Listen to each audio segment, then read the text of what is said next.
Kaadwan karagiti Pilipino ita, ket magagaran nga gumatang karagiti baro agamit, aglalo ket addan dagiti nakaawat karagiti Christmas bonus da. Para kadagiti babaknang patok dagiti luxury brands ngem iti lubong dagiti nakukurapay. Aglalaok dagiti brand nga an-anusan da. Kadagiti kalsada, waiting set, lugan, bado, kalugong, tumbler, sako ti bagas, water bottle, biscuit, ultimo itlog. Nakaimprenta dagiti nagan ken langa dagiti pulitiko. Arig mangipaspasimo daag, adagitoy ket manipod kadakwada. Dagitoy nga aramid ket maawawagan nga epal. Amuyo kadi, arito Ilocos Norte ket nabayagen ang maipawpawil ti epal a pulitiko. Mayo 7, 2018, indasar ni dati Alawag City Vice Mayor ken Provincial Board Member Vicentito Toto Lazo ti Provincial Ordinance Number 037-2018 when umasam amo kas Anti-Epal Ordinance of 2018. Inbatad ti dati a Provincial Board Member Toto Lazo ang maibilang kas immoral iti akto nga panangikabil ti maysa tao tinagan wenno ladawan na kadagiti proyekto ken serbisyo a naaramid babaen ti kwarta dagiti taxpayers.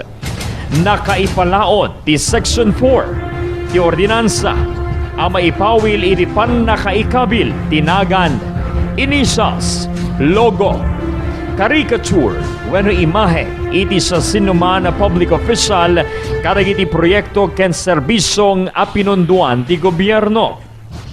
May kadwa, maipawil iti pannakaikabil tinagan initials, logo, caricature wenno imahe iti sa sinuman nga public official kadagiti agkakadakkel a tarpulin iti nasursurok o patapulo ket 5 nga aldaw tapnon kablaawan wenno lagipen iti maysa a tao wenno panang kablaaw kadagiti tao iti panagfiesta wenno maisayangkat nga aktibidad.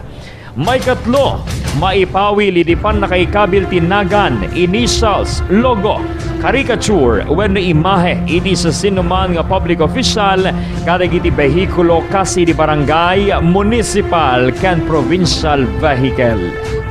Kabayatan na nakaipalaon iti Section 7 tinasao nga ordinansa adagiti maduktalan nga aglablasing ket mabalin na sumango ti panusa apan nakaipataw ti multa adumanon ti 5,000 pesos agingga iti maysa atawen a pannakaibalod wenno maysa kadagitoy depende ti agbalin a desisyon ti korte. Segon kinisang guniang palalawigan members sa Ulazo, ti chairman ti Committee on Laws, anapatek daytoy nga ordinansa, gapot daytoy ti mangburak ti pamati ti sumagmamano nga individual nga aggapo karagiti politiko dagiti proyekto ti gobyerno. Dito nga apo akas sa mesa nga abogado ken mesa nga miyembro iti sangguniang pandalawigan which is likable to the members of the Sangguniang Bayan ken Sangguniang Panlunsod. Adu ngamin nga programa iti gobyerno or actually almost all of the programs, projects and services of the government are also funded by government funds. Ket kadigitoy nga pinangpondo iti gobyerno kadigitoy nga aktibidades awan kumadeti misleading or misinterpretation nga makungkuna nga naggapo detoy iti mesmesa nga tao.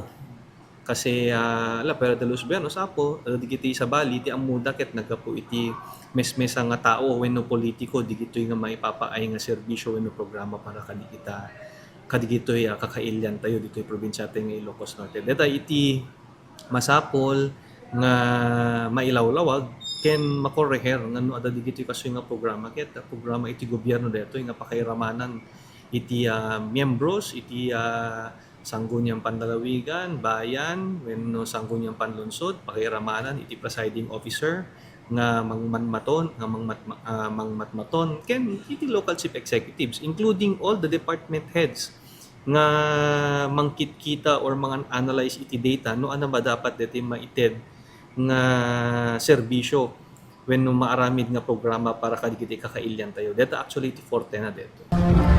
Nakailanan ti ordinansa kang runaan ang mangiimplementar daytoy a panag ket dagiti opisyales ti lokal na gobyerno iti nagduduma nga ili ken syudad pakaramanan dagiti opisyales ti barangay ken ti probinsya.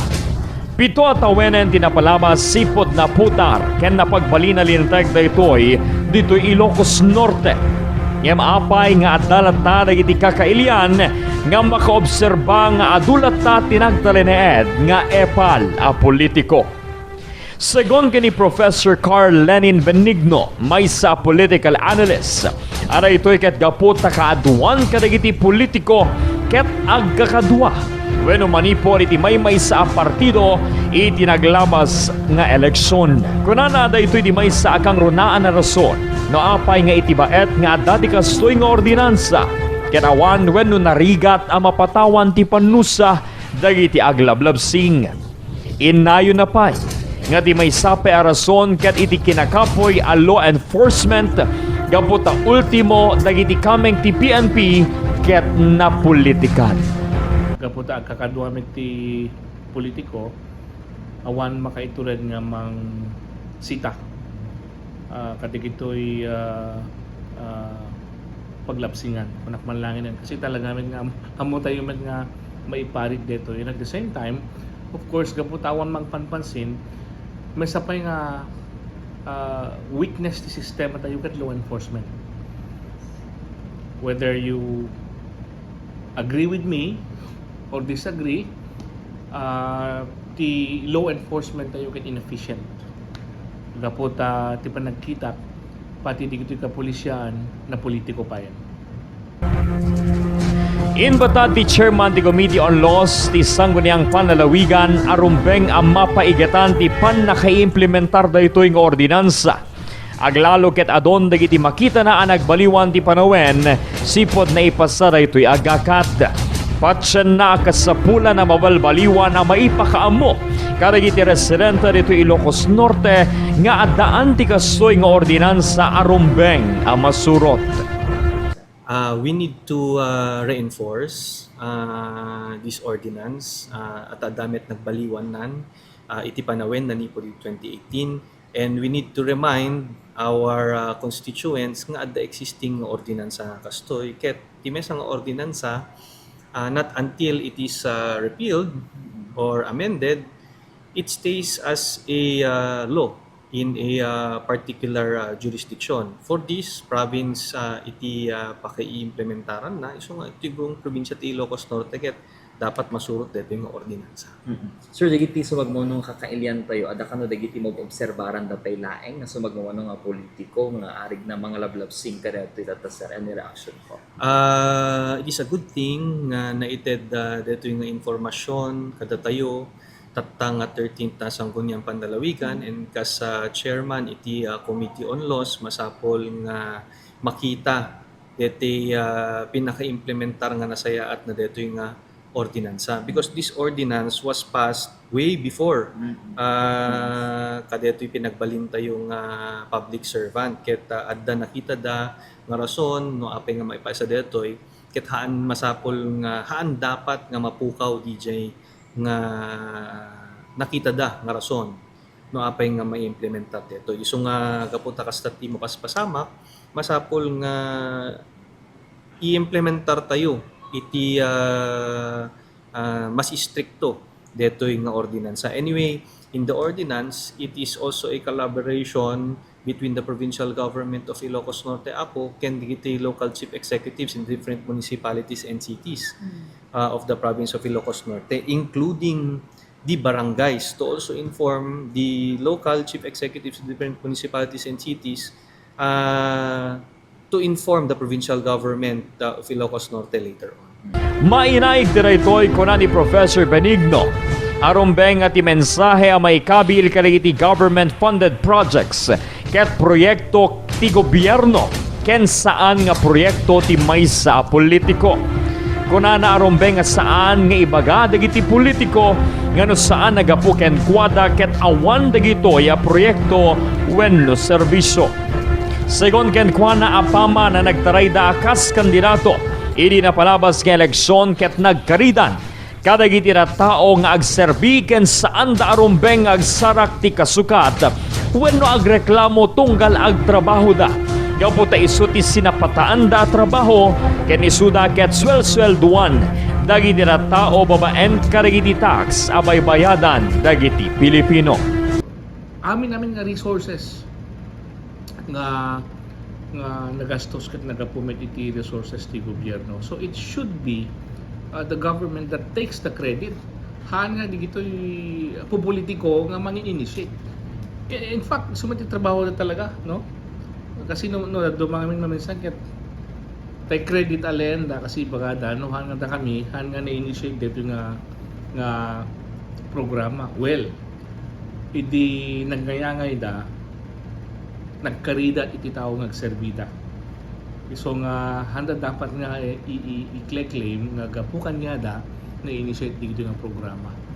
Kasi isot trabaho da. Ken agsweldo da met babay ni da nga posisyon. Agsweldo da tapno agtrabaho da. Patsan met ni Father Randy Manikap ti panakangiwa ti kaamuyo ti kapya. Ada gito'y alatawan ken nagan dagiti politiko a maibalbalandra ket saan laeng ang mangiparparangarang iti kinaepal na. No di ket maysa pa daytoy awagas nga uso serenda tapno kaluban tinarugit nga aramidan da kas iti korupsyon adakkel a mapagdindinamagan iti sibubukel a pagilingan.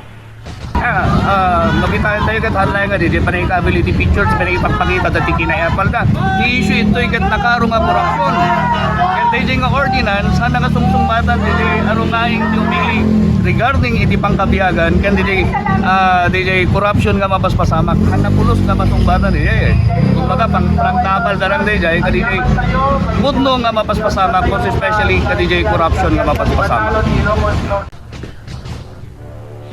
Iti Senado nang idasarlaeng iti kalabes ni Senator Panfilo Lacson iti may samet agakat ang mangipawil kadagiti politiko ang makiraman iti pan nakaibunong dagiti nagduduma a pinansyal na tulong kas kadagiti programa ti DSWD pangaramanan ti AX 4Ps akap ken dadumapay.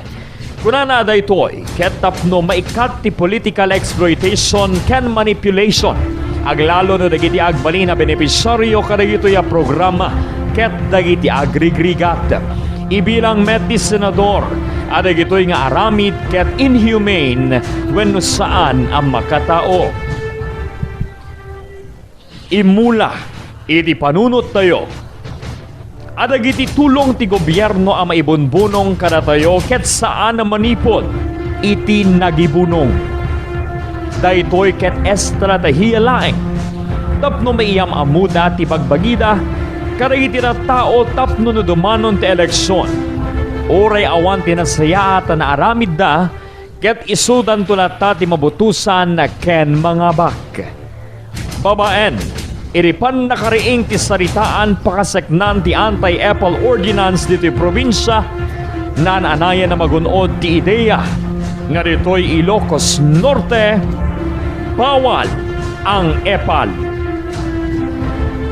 Para iti Bombo Investigative Report, Bombo J. Agnier, this is Bombo Radio Philippines, the #1 and most trusted source of news and information, basta radio. Bombo!